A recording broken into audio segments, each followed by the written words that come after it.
Hello everyone, and a very warm welcome. Привет всем и добро пожаловать на эту сессию,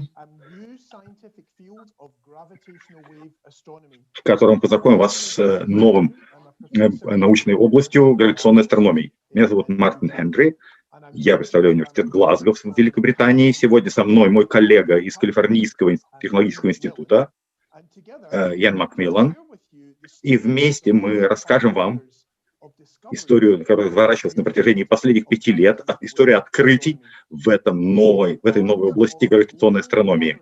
Мы являемся частью всемирной программы сотрудничества ученых, которая называется LIGO Scientific Collaboration. И вместе с нашими партнерами мы являемся первыми в этой новой области поиска гравитационных волн. Есть группы по всему миру, включая Россию, которые работают в рамках этой программы. И, конечно, для этого требуется более 1000 ученых, потому что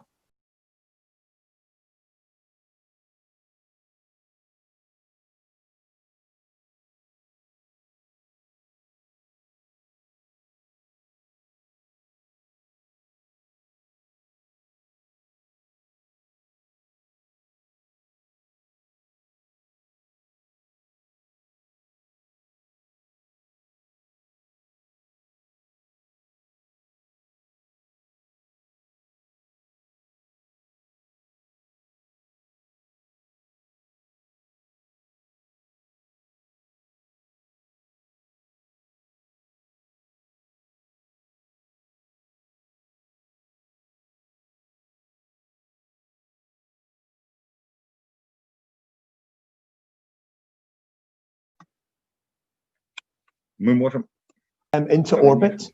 We can use it to understand why apples will fall from the tree, which is the story we have of Newton's inspiration when an apple landed on his head.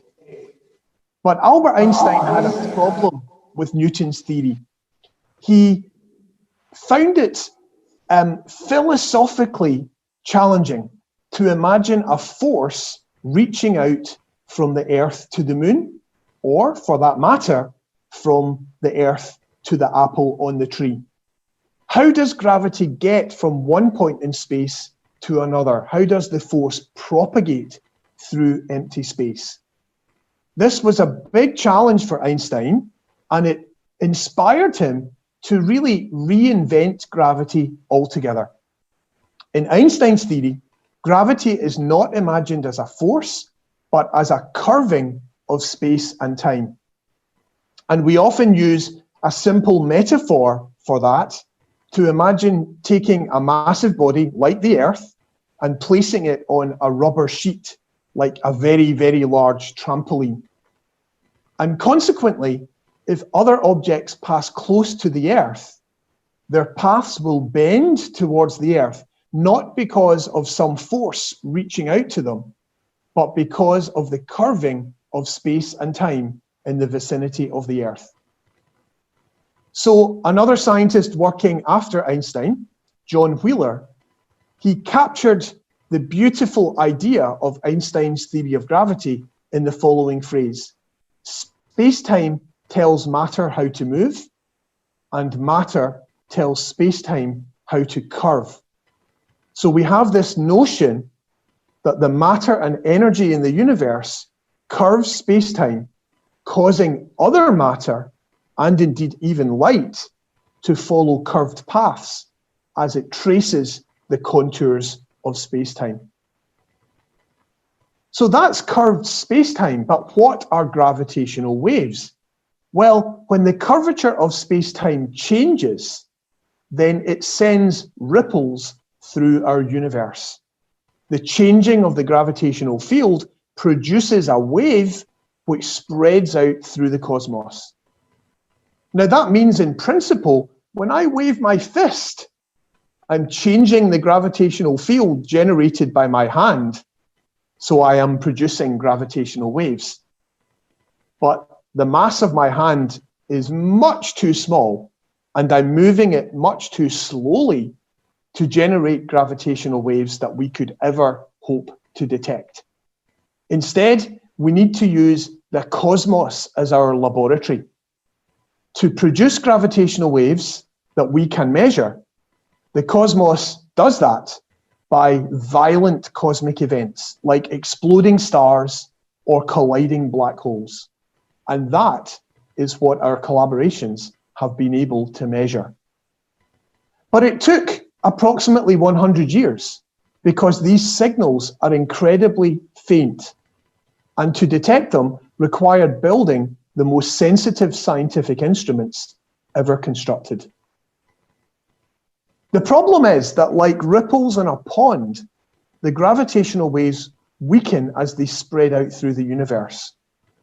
And if we imagine something like two black holes colliding, by the time the gravitational ripples from that reach us, they are weaker than anything we can imagine. They are so faint that to detect the change in our space-time curvature requires making measurements less than 1 millionth the width of a human hair, or 1,000th the size of a proton. Now, in September 2015, the detectors began operating, and very soon we had our first detection from the collision of two black holes merging together more than 1 billion light years from the Earth. We see here the signal observed by LIGO Hanford and LIGO Livingston, and by interpreting that signal, we can deduce the masses of the black holes, how fast they were moving, how far away they are, and other astrophysical properties of this system. Here is an animation imagining what was really happening as these black holes were merging. Distorting space-time, merging together to form only one black hole, but releasing a burst of gravitational wave energy in the process. So this very first detection was a huge scientific achievement and a major news story in 2016 when we announced it. And that led to the award of the Nobel Prize in 2017 to 3 senior LIGO colleagues, Ray Weiss, Barry Barish, and Kip Thorne. And in that same year, 2017, the Virgo detector began operating at more advanced sensitivity. And this was extremely useful because with 3 operating detectors, we can pinpoint the position on the sky from where the gravitational waves come with much greater precision. With only 2 detectors, we cannot really tell where the signal comes from better than a ring on the sky. But with 3 detectors, where the rings overlap, that's where the signal came from. So in 2017, with the 3 detector network, we also observed the collision of 2 neutron stars, not quite so extreme as black holes, but with the great advantage that neutron stars colliding also emit electromagnetic radiation across the whole spectrum, from gamma rays to radio. So this was the beginning of what we call multi-messenger astronomy, observing the universe in light, but also in gravity.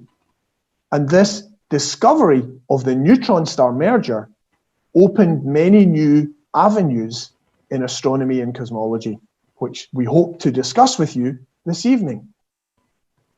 By the end of 2018, we had published our first catalogue of gravitational wave discoveries, 10 black hole mergers and 1 neutron star merger, shown in this poster here. But the story didn't end there. In 2017, after the neutron star collision was observed in August of that year, work began to improve the detectors to make them even more sensitive. And we began operating again in April of 2019. And during the year that followed, until March 2020, we observed many more candidate gravitational wave events. We can see in this graph that the rate of discovery was much higher in our third observing run, beginning in April 2019.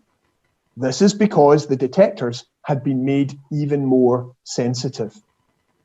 Now, some of those candidates have already been confirmed as detections, and we've announced them in 2020. And there's a rich variety. We've announced another neutron star collision. We've announced many more black hole collisions, and possibly one event involving a black hole colliding with a neutron star. We're not sure. The smaller object is either the most massive neutron star we've ever seen or the least massive black hole. And answering that question will keep us very busy for many years. Our most recent announcement was of 1905-21, an event that occurred on the 21st of May last year, and we confirmed that discovery as a gravitational wave event in September of 2020. And it was a very special event because it's the most massive binary black hole merger that LIGO and Virgo have detected so far. It's the first time we have detected what we call an intermediate mass black hole. And this could form an important link in how all black holes form, including the very supermassive black holes that we find in the centers of galaxies. So what happens next in this new field? Well, there are many more black hole candidate events that we are studying and analyzing. We hope to announce many of them as confirmed events in the very near future. But we're still planning for even more sensitive detectors in the next few years.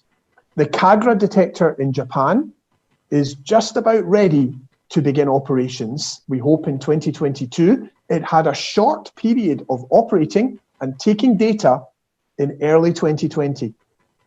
And then LIGO India is another LIGO detector that is being built in India, again, with the aim to join our network in just a few years. So we believe that the future for this new field of gravitational wave astronomy is very bright indeed, and we're looking forward to answering some questions that you may have this evening as we join you. Thank you.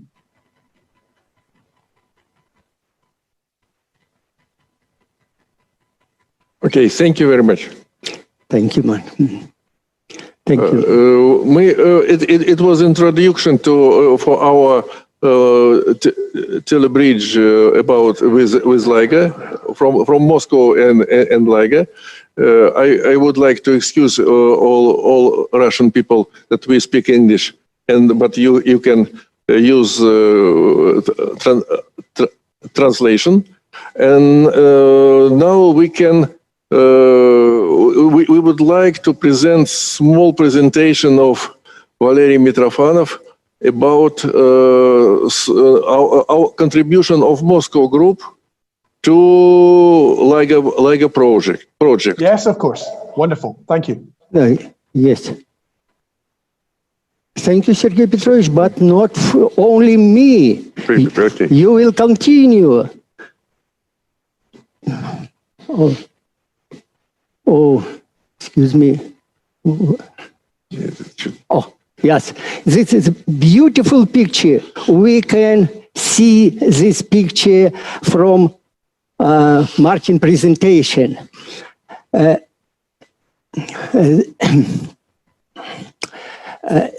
international collaboration includes two Russian research groups, Moscow State University group and the group from Institute of Applied Physics of Russian Academy of Science, Nizhny Novgorod.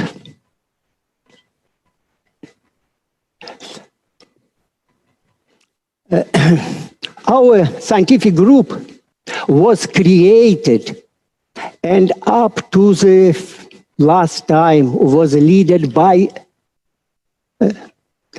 a corresponding number of Russian Academy of Science, Vladimir Braginsky. He is one of the pioneers of the gravitational wave research in the world.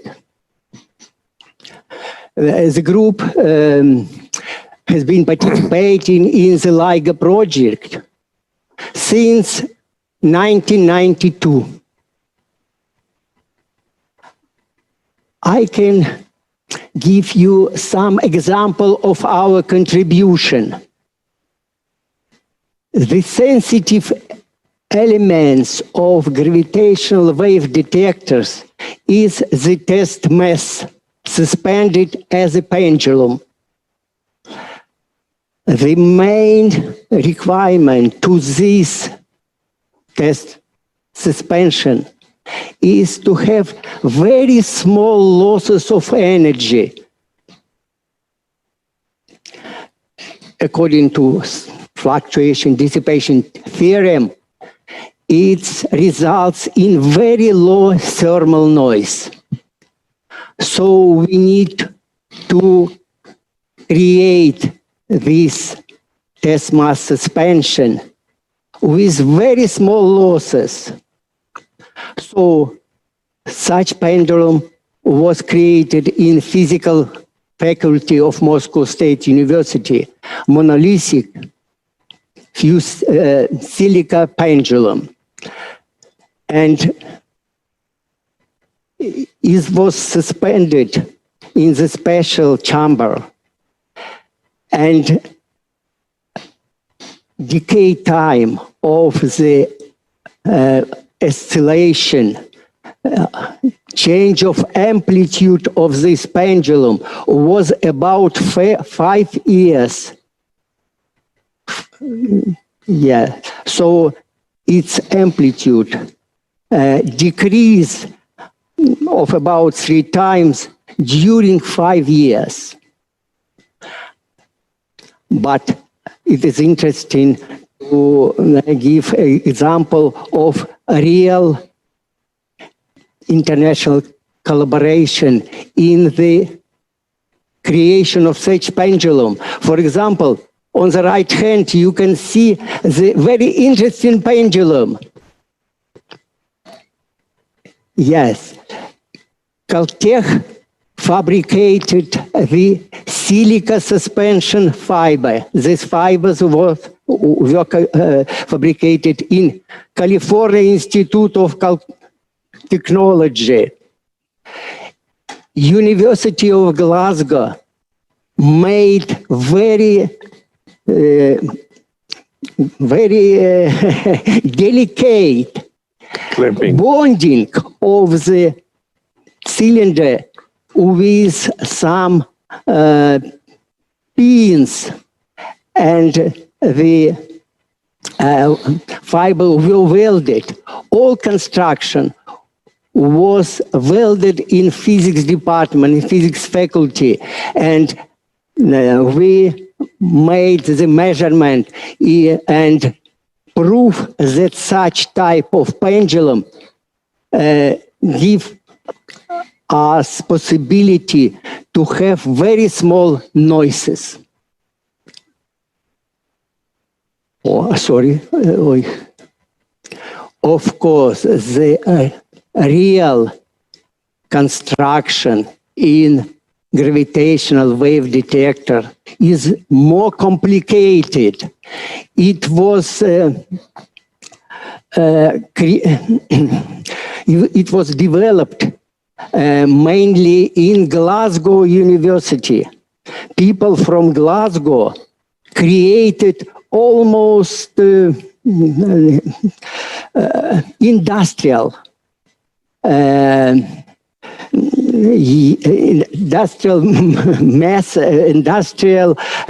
method which can create, which can suspend all LIGO test methods on sites on LIGO observatory.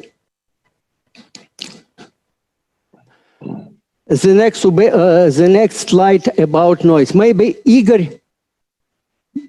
Antonovich Belenko give you some explanations.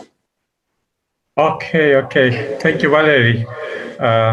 As Martin told, a number of serious problems has to be solved in order to reach necessary sensitivity of the LIGO detector.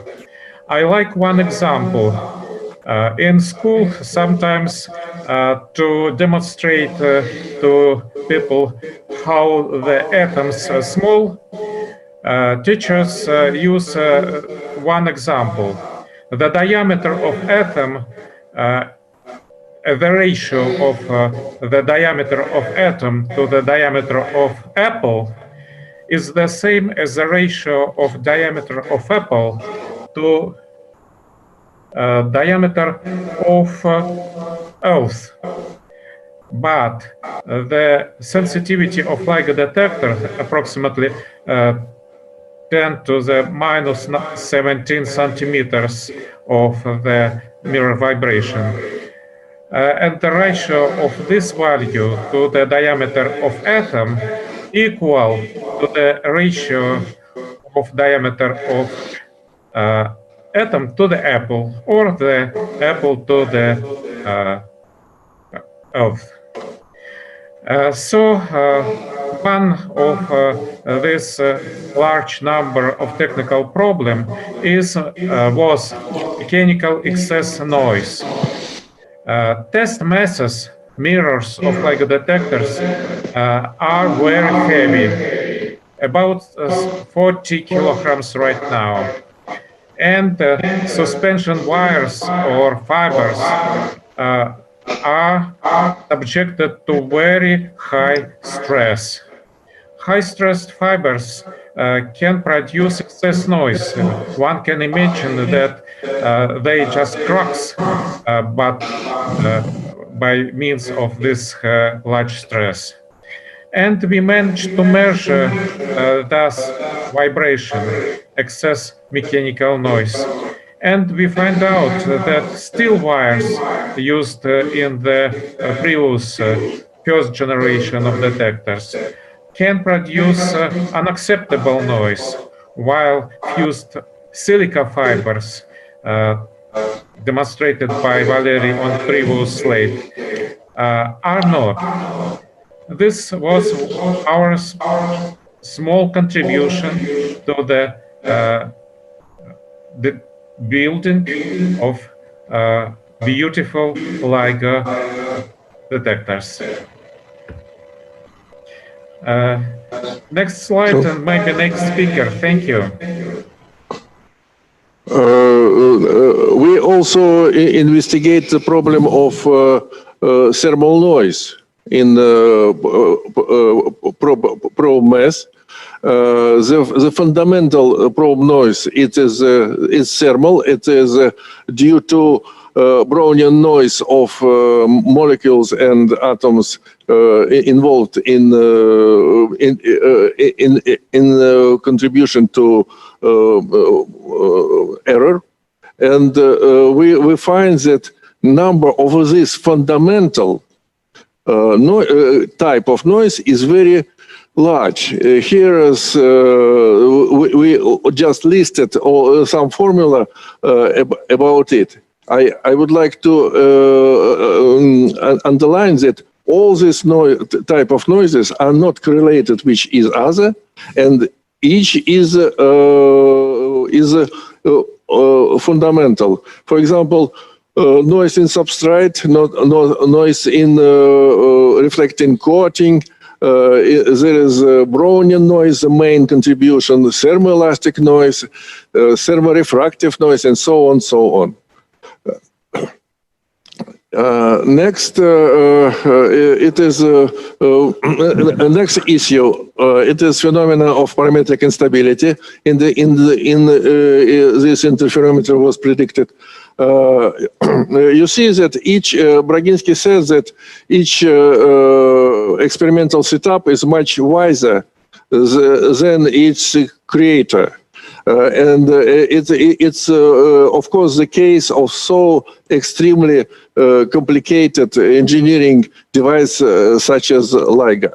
And we obtained that in this interferometer there will be parasitic effect when which appears at a large pump, at large optic power circulated in arms, and it's produce transform of energy from pump from additional Stokes mode and mechanical oscillator of mirror. Now there is, as I understand, now only now the LIGO community find the acceptable way to depress this parametric instability. And next, it is in our contribution to quantum noise measurement. You see now the sensitivity of LIGO, it's about 10 times larger than standard quantum limit. Standard quantum limit, it appears due to the Heisenberg uncertainty principle. When we measure the position of quantum particle, we introduced the momentum to it, and so we produced additional noises, and so there is optimum of power, and it creates M87. It's a supermassive black hole, and the photograph is of the light in the disk of gas around the black hole. So gravitational waves allow us to probe the black holes themselves, and electromagnetic waves allow us to probe the region immediately around the black hole. And sometimes it's a combination of both gravity and light that really tells the full story. And that's why we are so curious now. Could there be objects out there that we don't know about yet? And we couldn't know about it before because we could observe with only light. And now that we can observe with gravity and light, and we were able to pinpoint its position on the sky quite well. And when the candidate event was announced in May 2019, the purpose of announcing very quickly that maybe we have a black hole merger is so that astronomers using optical telescopes can look at that region of the sky to really answer this question: is there any other wave emitted at the same time as gravitational waves? In particular, is there any electromagnetic wave emitted?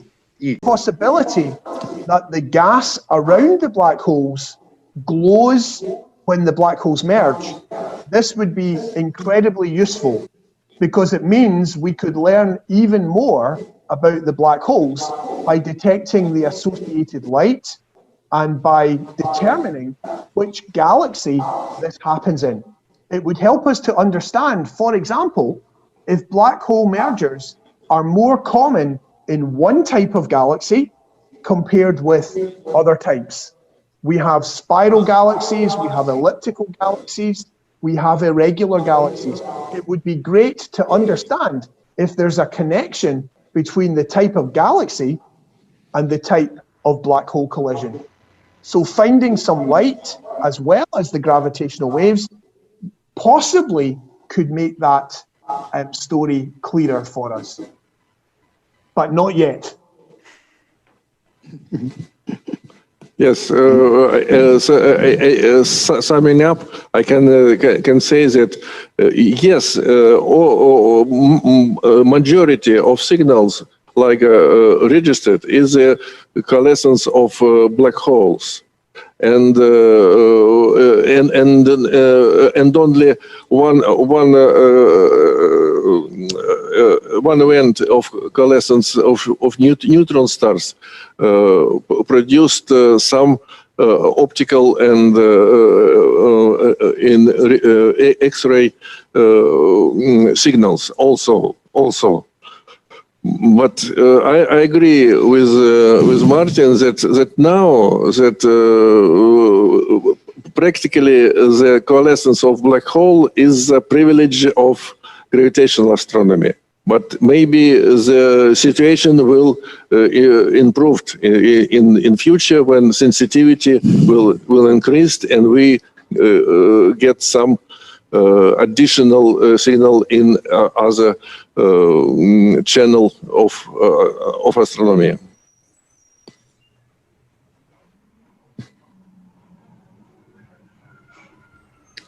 Somebody want to add? No. Next question. Let's.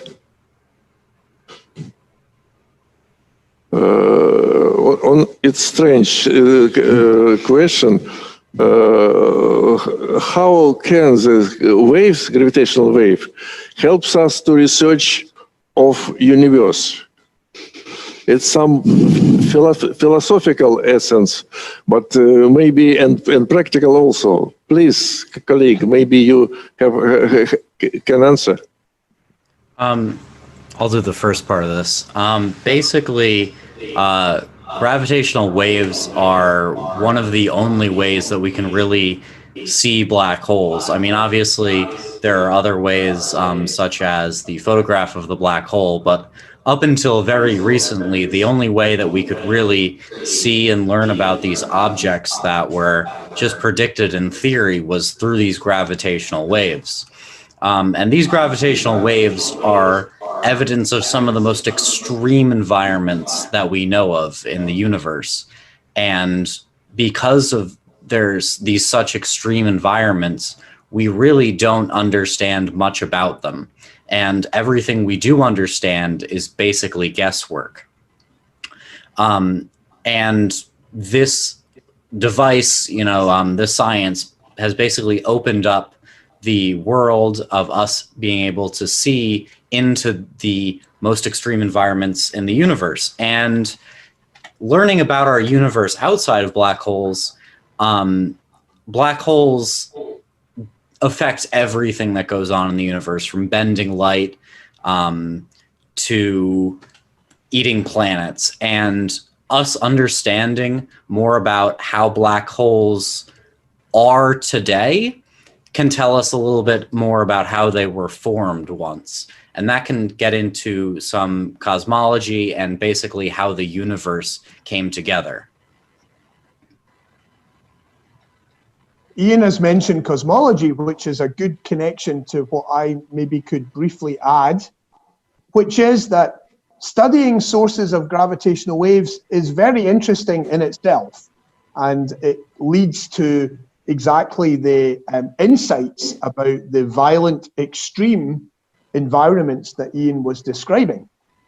But we can also use gravitational wave sources to learn about the larger scale properties of our universe, the field that we call cosmology within astrophysics, concerned with how big the universe is, how old it is, how fast it's expanding.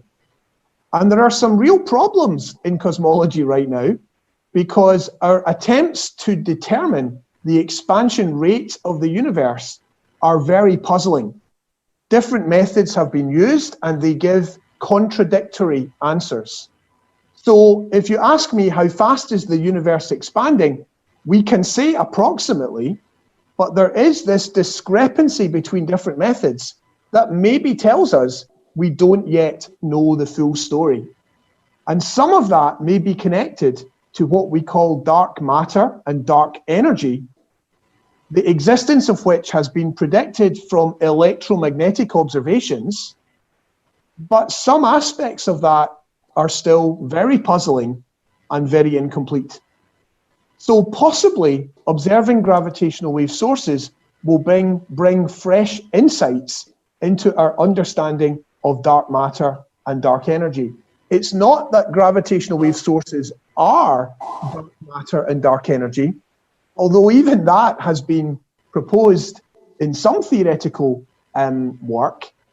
But even if dark matter is something very different from black holes, we can still use the mergers of black holes to probe the influence of dark matter on the expansion of the universe. And we've already begun to do that. But our first steps are really quite imprecise because we have not yet observed enough gravitational wave sources. But that will change. By the middle of this decade, we expect to be detecting gravitational wave signals more or less every day. And that will give us a population that we can then hopefully use to start addressing these big questions about the expansion of the universe and the nature of dark matter and dark energy.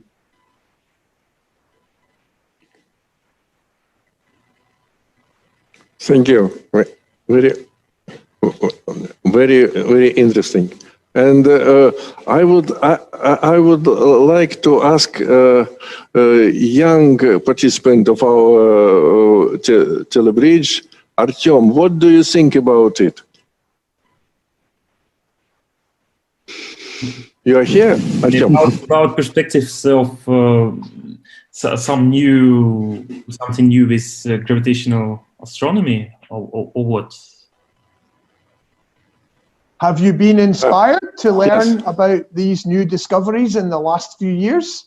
Oh, you cannot imagine how I was inspired, because my PhD started with LIGO event, first LIGO event, so mostly I decided to join to go to PhD after this event, and so it's inspired me to scientific work. Ah, thank you. That's very kind of you to say so. Yeah.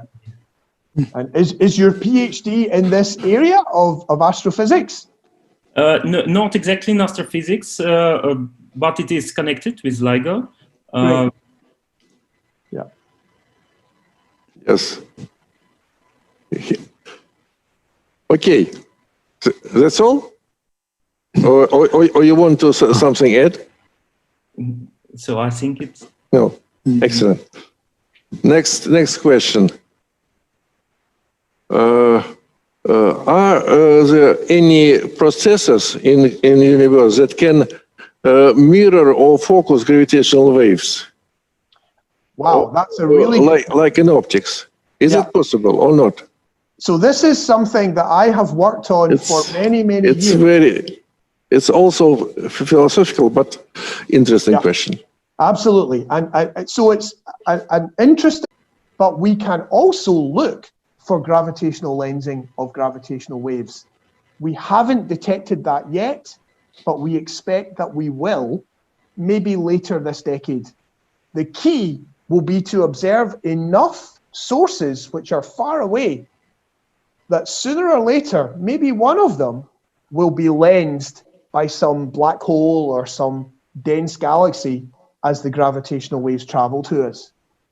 But unfortunately, that doesn't mean we could turn it into a practical... And I know that there have been some science fiction books written about communicating with black holes. Specifically in science fiction, it was about, I think it was aliens that were trying to communicate with us through black holes.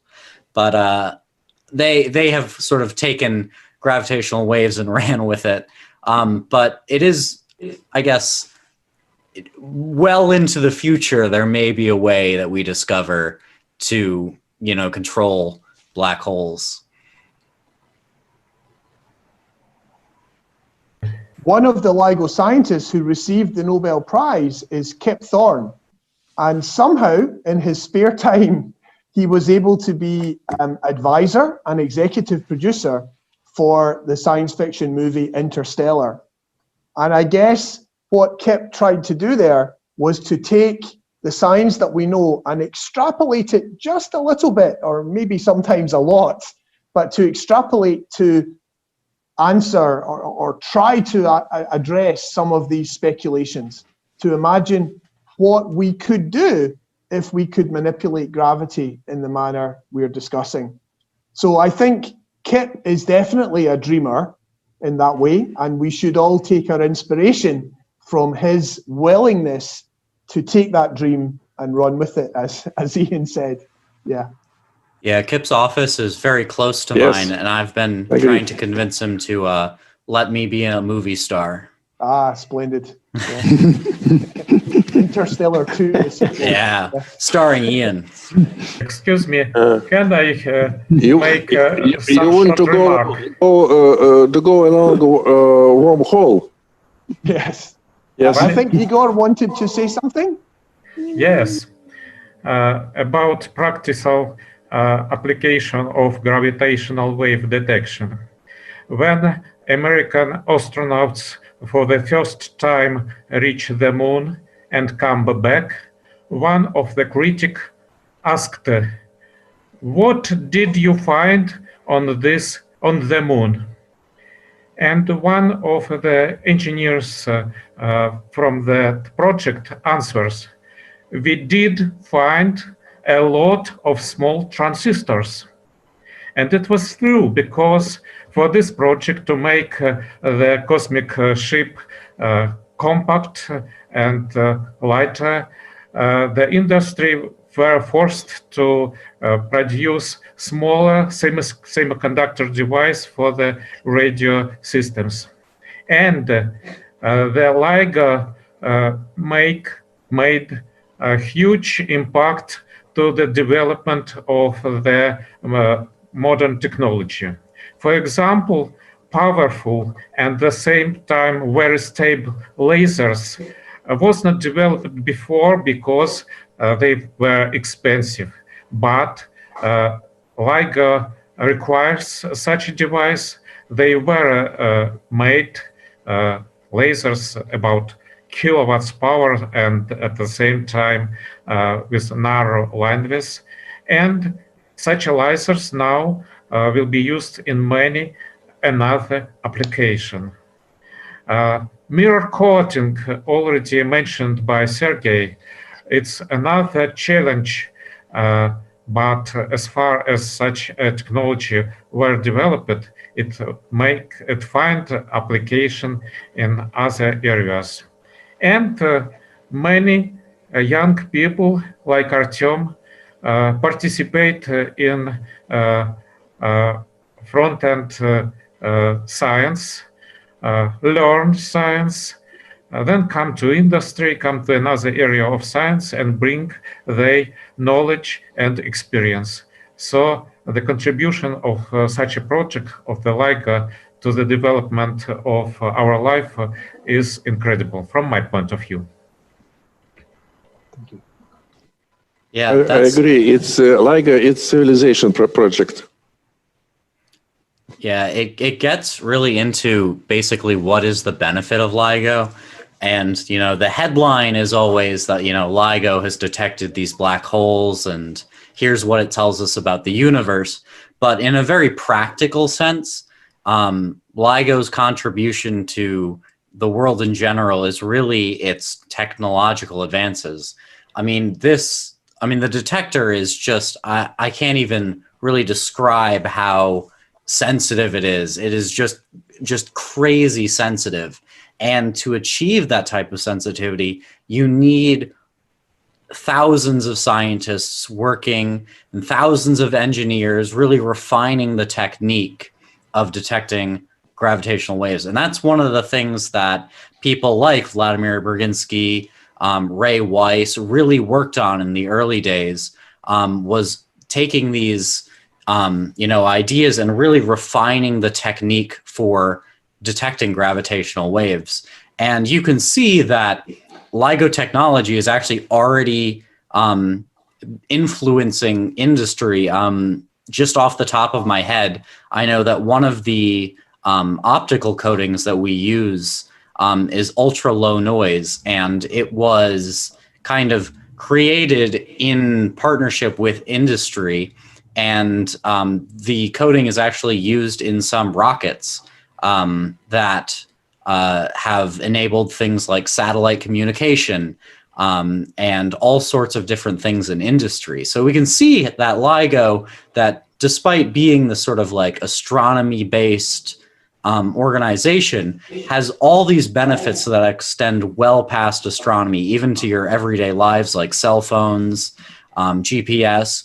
all of those things can be influenced by the technology that LIGO has helped develop to detect these crazy small signals.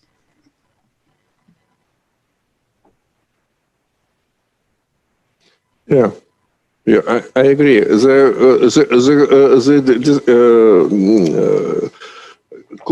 Coating technology is a key technology for LIGO, and they will be used wider in science and industry, of course. Next question is, what's the most difficult part of experiment, of gravitational experiment? Why it took so long for the science to discover the wave? We said about it, 25 years for electromagnetic waves and 100 for gravitational waves. But maybe somebody want to add something? Well, maybe I'll begin. Let me say it's a really good question, but it's quite hard to answer because there were so many different aspects of building the detectors and analyzing. The most difficult part of it all was making everything work together. That's why we needed a LIGO scientific collaboration, not just having the laboratory, but bringing in that global network of expertise, scientists and engineers from all over the world. So when the Nobel Prize was awarded, this was recognized. There was Ray Weiss, that was a very significant development also. But the third recipient of the Nobel Prize, Barry Barish, was really the one that was leading the creation and the establishment of the LIGO scientific collaboration. And it really did take that global effort, spanning the range from fundamental theory to this incredible technology challenge. You needed all of those parts to be working together. So we can focus on some specific parts of the detector, sure, maybe Ian or the others will do that. But for me, what's most impressive about this is just getting all of those parts to work in, consistent harmony, and demonstrating that international cooperation in science can be very, very effective. Yeah, there's a lot of Thank you. There's a lot of cooperation that's required to sort of get these projects off the ground, and a lot of countries contribute to that, because if the LIGO Labs doesn't have a machine for doing some specific thing, we can ask our friends in the UK and Russia, hey, does one of your universities have access to this machine we need? And it really takes that kind of effort and that kind of commitment from multiple people all over the planet to really make this thing work. And as I've said before, this instrument is just stupid sensitive. It is crazy. And I guess for me, the hardest part would be really the controlling the noise, because how we detect these gravitational waves in the simplest sense is basically we're measuring the distance between two things and seeing if that changes. And if you have anything that can produce a vibration that goes into our system, it can really throw it off. So I remember there's a story of it outside of the detector. If you have a truck that breaks, it will be sensed by the detector. And if there are people walking by the detector, you can watch it on the screen and you can see them walking by the detector. And it's these things that sort of were helped eliminated by using that pendulum system that we saw in the beginning.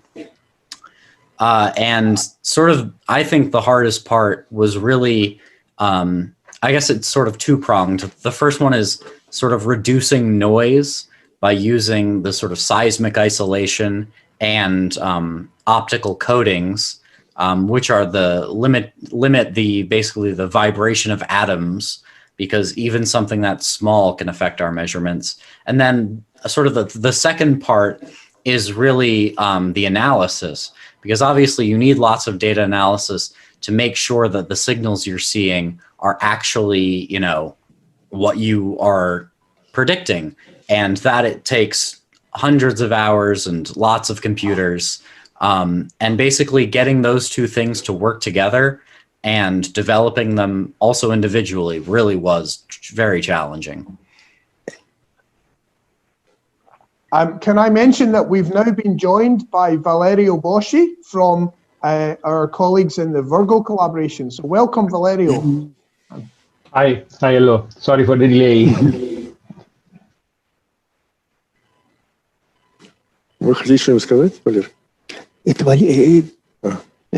женщина из этого. Он вас приглашает. Me? Да, Валерий. No. No, Valerio. Yeah. I have to add about this question. We have to remember that about 50 years, about even 70 years from creation of general relativity theory, people believed that yes, it seems that gravitational wave exists, but it is so tiny, it is impossible to observe it. And only the crazy Joseph Weber creating his first solid-state detector, it was unsuccessful experiment. But his experiment attracted attention of community. And now its experimental setup is presented in Hanford Observatory. Yes, it's a memory, and when people, due to Weber, people began to think about how to do it, to detect waves, and then, of course, it was announced program of Project LIGO and so on. I agree.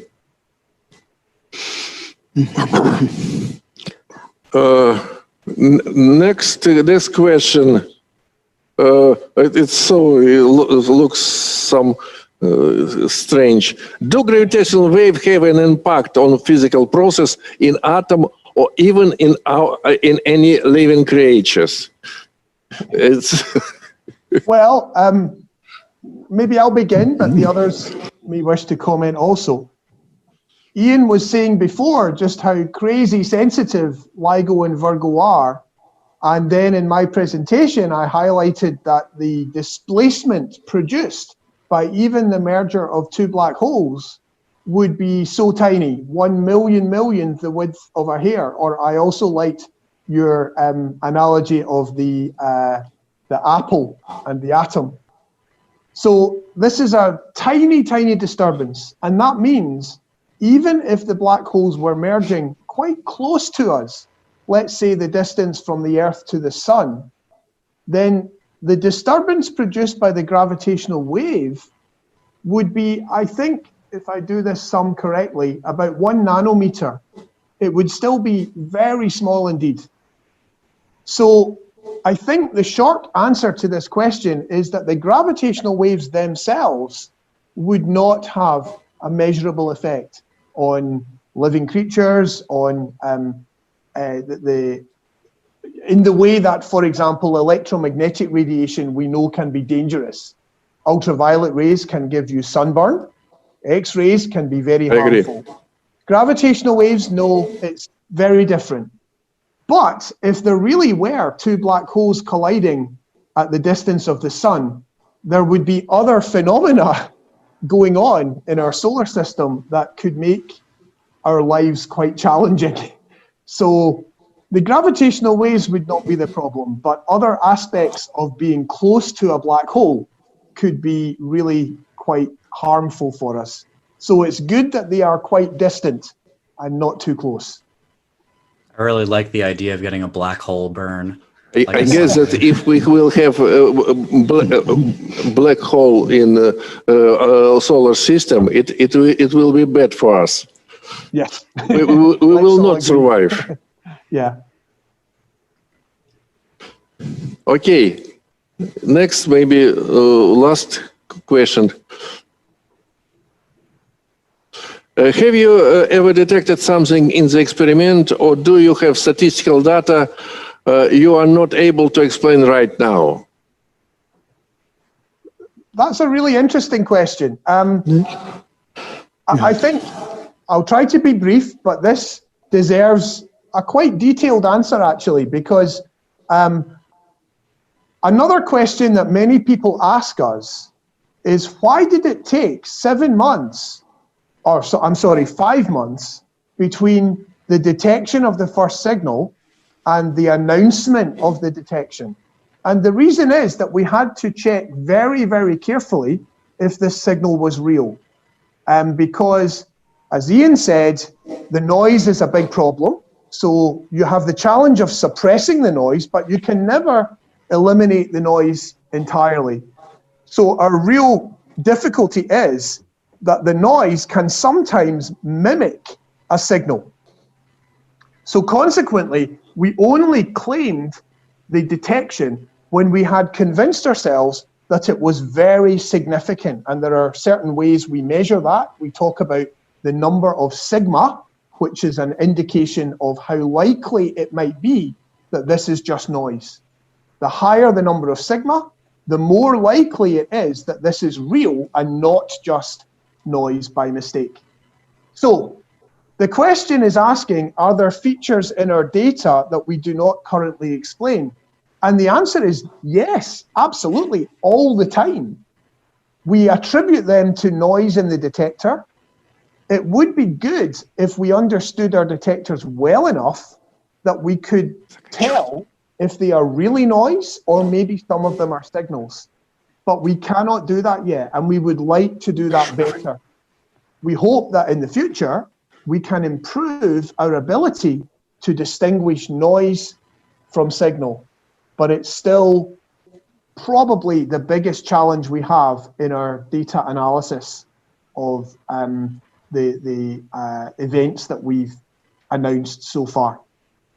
Yeah, one of the big things in sort of the data analysis side of LIGO is this something called detector characterization, which is a whole bunch of people who really understand what's going on in the detector, and they also understand the data analysis, and they're looking at the data and they're looking for things that they don't understand. And they apply a bunch of different techniques to this.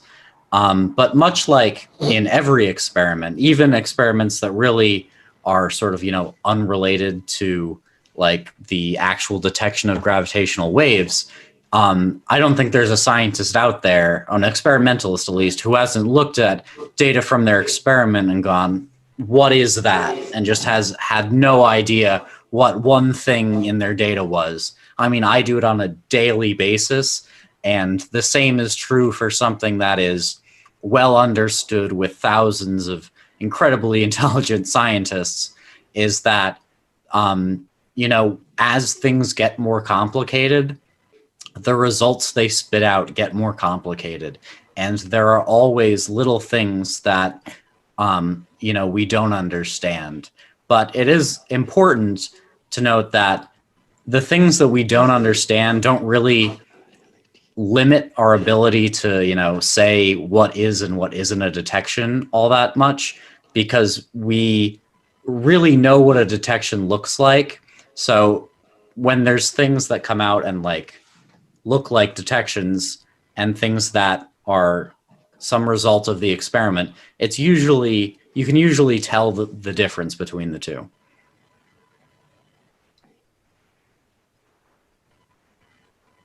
Okay. So we have many events in LIGO that we do not know, is it signal or noise?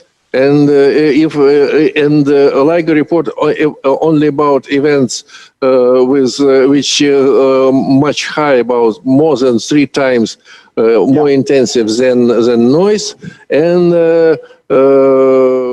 have a in coincidence scheme, so we have the similar signal on different detectors. Yeah. And maybe I could add, because I mentioned that we have many candidates from our 3rd observing run, and we hope to announce quite soon which of those are confirmed events.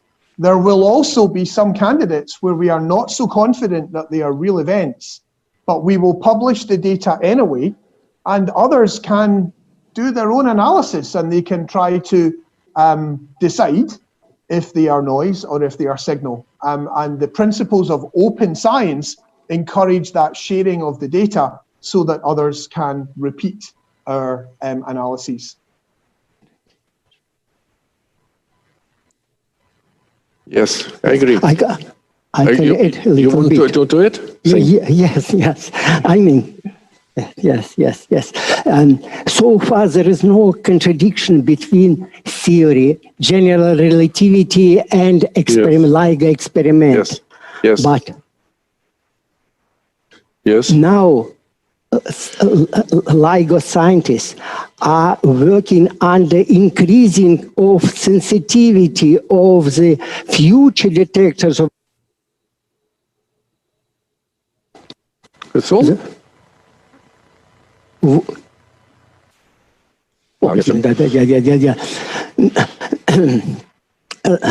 Now there are several new projects, more sensitive detectors, Einstein telescope, Cosmic Explorer, and we wait for new discoveries when we can imagine that there will be some contradiction between our now experimental our understanding of the universe, and new experimental data. Yes. And I see that participants of our bridge are rather tired. And last exotic question to reanimate us. It's very, very interesting. Are there white holes in our universe? And if they exist, do they emit gravitational waves? Well, these have been theorized. Good question. It's a good question. I think for me, the answer would have to be, we don't know, the most honest answer. There are solutions in general relativity that would allow for these white holes, but we do not, I think, see any conclusive evidence that they exist. But if they did, and if they moved, if they changed their orbits in the way that the black holes do, then that would produce gravitational waves. Any massive body which undergoes violent acceleration.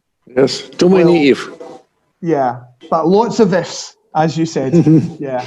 So watch this space or watch this space-time. Maybe we will find a black hole, white hole in the future. Maybe we the time to make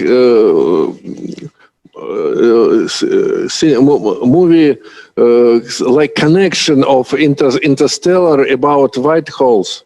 Absolutely. So that can be the movie that you star in, Ian, if you speak nicely to Kip. Yeah, I'll have to start working on, schmoozing up to him and making sure that I'm star material. Yeah.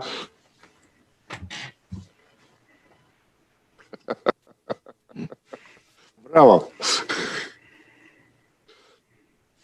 Could I just say, though, that wormholes are another favorite of science fiction. And again, we don't know if wormholes really exist. But there is a lot of papers that have been written predicting the gravitational wave signatures from wormholes. And that is certainly something that we can look for. And who knows, maybe we will find evidence of a wormhole. In Kip's original idea for the movie Interstellar, this didn't make it into the movie, but his original idea was that the wormhole in that movie was detected by LIGO. And the movie would begin with a scene in the LIGO control room as the wormhole was detected. Yes, that's belief. Yes, I agree. Yes. Apparently, the directors thought that that would be too confusing for the viewers.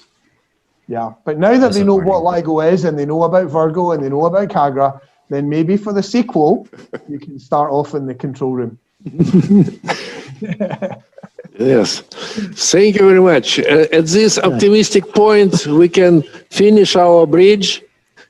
Thank you, thank you, thank you. Many thanks to every participant. Thank you. It's been a pleasure. I'm sorry we couldn't do it in Russian, but thank you very much to all the translators also. Всего доброго. Goodbye. Bye-bye. Thank you for having us. Bye. Bye-bye. Bye. Bye. Thank you very much. Goodbye. Все. Все.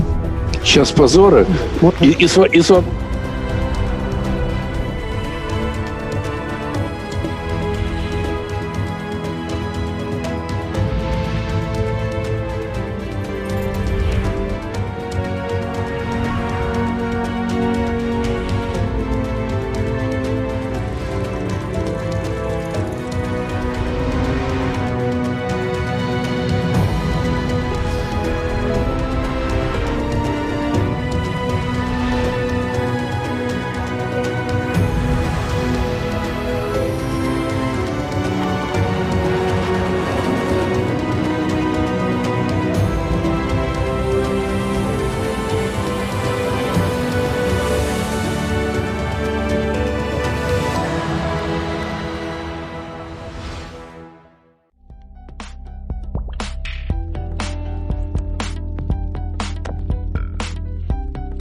В жизни всегда есть место открытиям. Откройте Web Gallery.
Встречай Сбер, твой банк.